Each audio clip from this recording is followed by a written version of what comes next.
It's falling apart. Terran is falling apart. It's a sham, all this stuff. Yokoso minasan, I am the Anibosu, and welcome back to another episode of Anime School of Business, the show where I make you a better leader through lessons taught by anime. Today we're going to do a little bit of a management case study of two very unique personalities from a high-flying anime of Haikyu. Now we're going to analyze the king of the court, Kageyama, and the smug mountain, Tsukishima. Mountain? He's only 6'1". Come on, man. That's more like a foothill. Now, here's what we're going to do today. First, we're going to identify these personality types and how you as a leader would actually manage them in real life if you had someone like these characters working on your team. And then second, we're going to see which of them would make the better CEO. We'll call it the king of the company. But first, still a little stiff. I think we need to do some warm-up. So, Terran, why don't you get us fired up with some sizzle reel action?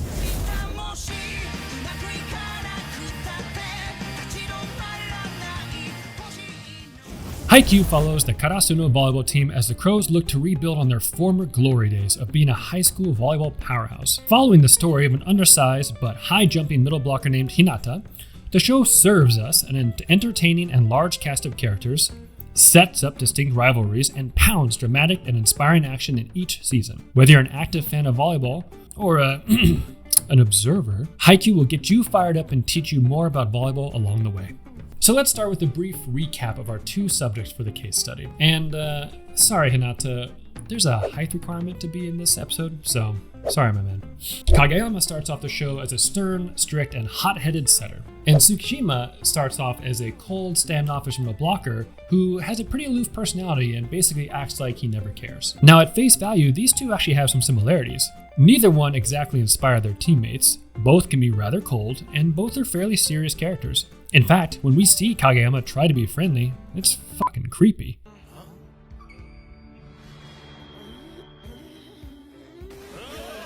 But how they handle pressure and their ambitions is where we need to focus on. Kageyama has high expectations of himself, high confidence in his abilities, and expects those around him to be just as good. When they aren't, he lets them know about it.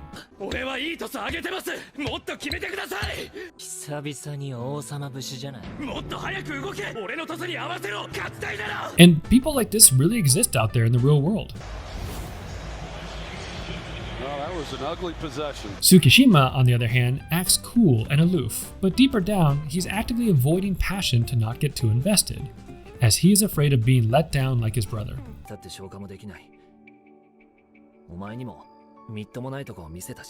He also shows that he battles insecurity about his ability, another reason he would keep a wall up and not get too invested. So how on earth would you manage two different personalities like this if they were on your team? Now, if you happen to watch my previous episode on Cowboy Bebop, you would already know that trying to find what motivates a person is one of the key ways of learning how to manage them. Shameless self-plug, please go watch my other videos. Now, Kageyama is motivated by results. He wants to win. The game is really less fun for him than winning at any cost. People like this will accept criticism, but they're also going to dish it back to you because they have their eye on the prize, victory. Now, Tsukishima is a little bit trickier because he's not so much motivated by the results themselves, and he's not even really motivated by the relationships of the people he plays with. He's motivated by himself. Sashimi, Tsuki just really wants to be recognized as being a good player himself. He kind of just wants to be looked up to, pun intended. Because for him, that's what's going to validate him and help him overcome his personal insecurity. So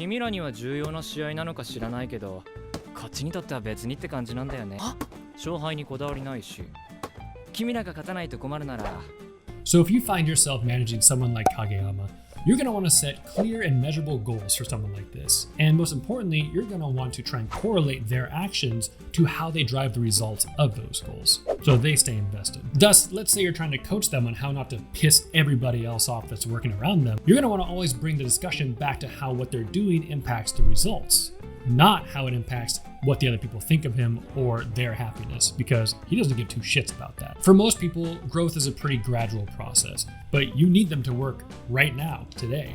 So in the meantime, get the results you need and slowly work on them becoming a better person over time.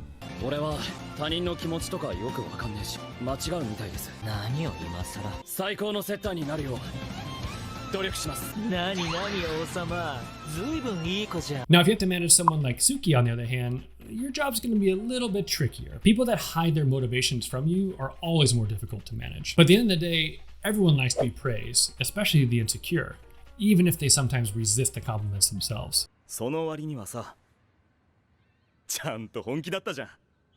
おい。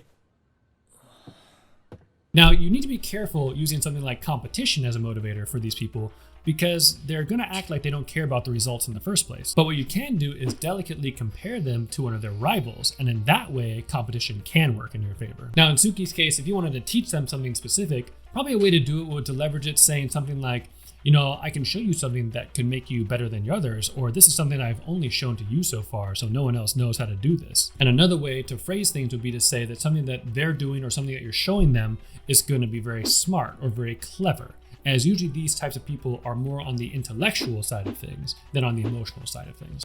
イライラすんだよ。無駄に熱いやつって。王様も。In the end, managing people is understanding their strengths and weaknesses and leveraging their motivation to make them better and make the business better.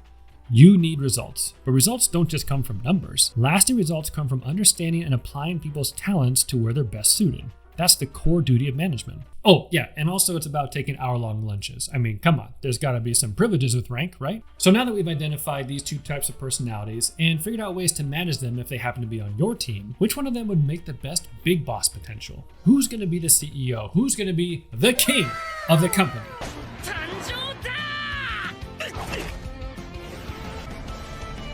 And how on earth do we compare two fictitious high schoolers to becoming a real-world CEO? Simple, with science! The Harvard Business Review, one of the mainstays of respected business analysis, reported a study where they compared the personalities exhibited by over 3,000 CEOs over the last 20 years to changes in that company's stock volatility and performance. And for a CEO of a public company, how your stock price performs is your value to the company. The 5 personality traits here are called the Big 5, and they are conscientiousness, neuroticism, extroversion, openness to experience, and agreeableness. What, were those not the typical traits you were expecting? So let's see how our boys stack up. First off, who is more conscientious? And by that I mean who's more cautious and dependable? Kageyama is predictable, but hardly cautious, and he's prone to outbursts of anger in the series, whereas Tsuki is far more calculating and deliberate.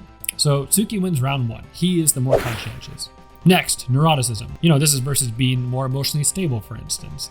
Again, Tsuki has to take the cake here for being emotionally stable. He's definitely more stable than the two of them, so much so it's hard to get him excited about anything. On to the third one, extroversion. Now, Kageyama is definitely the more extroverted of the two, because he isn't afraid to say hardly anything. In fact, most CEOs are extroverts in the Myers-Briggs personality test. However, big plot twist here, the study found that it was introverted CEOs who had better returns on their stock price over the course of the study. And let's look at some famously studied introverts like Warren Buffett, Bill Gates, Steve Wozniak, or even Mark Zuckerberg. So, hey, Tsuki wins round 3 also. Now at this point, we don't even need to go into agreeableness or openness because Tsuki already won. Game, set, match, 3-0, baby. And being honest, he'd probably win agreeableness also. So I present to you, the king of the company, Tsukishima. But Bosu, Kageyama fans are saying to me, Kageyama is the setter, he's the natural leader of the court, how could he not possibly be the better CEO? Why is it that Tsuki, who's basically a doorknob for personality, why is he the better CEO? Now, this is a fair question, and in truth, both characters really do show some signs of leadership throughout the series. But this study looks specifically at the impact CEOs had on their stock prices. And you know what stock investors hate more than anything else? Volatility and risk. Volatile people can be great sometimes, but disastrous in other times. And if you run a multi-billion-dollar company, taking risks can sometimes be a good thing, but it's also still taking a risk. And investors and stock analysts do not like risk. People want to know their money is safe. And the study very much proved that over time, the perception of investors favors the more conservative and safe choices that conscientious CEOs make. Not only that, but the more conscientious, i.e. cautious, CEOs performed better overall, even if more risk-taking CEOs perform better in the short term. This is why more people trust, say, someone like Warren Buffett over Elon Musk right now. Elon is way too volatile, despite how brilliant he is and how much the world might actually need his product. So there you have it. At the end of the day, Tsuki wins Best CEO, and you now have some tips and tricks on how to manage two very unique personality types that you might run into in the working world. But what about you? Do you find that you only care more about the results and less about how you got to them in the first place? Do you just hate it when there's emotional, eccentric people around you in the workplace? Or maybe you're frustrated with a coworker because they never just seem to care about anything. They're always just aloof and defensive anytime you criticize them. Well, these are all things you might have to deal with, and we all have something to learn. So thank you for watching another episode of Anime School of Business. Of course, we'll continue to keep it nerd casual the next episode, and this meeting is adjourned. Itterashai.